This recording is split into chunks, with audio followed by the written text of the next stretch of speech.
kisa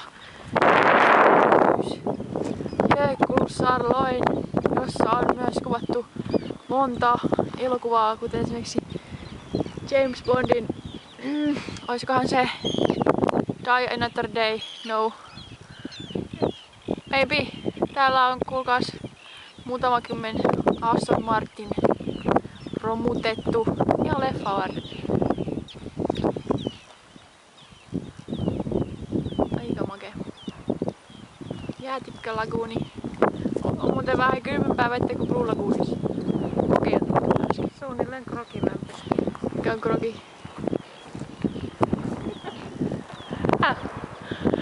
Any case.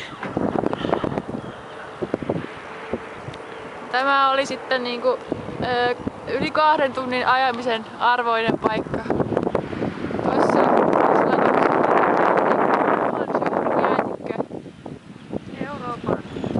Euroopan suuri jäätikkö, Vatnajökull. Mikä olisi tämän maailman suuri jäätikkö? No idea. Olisiko se jossain Nepalissa? Mennään sinne ensi kerralla. Bye bye.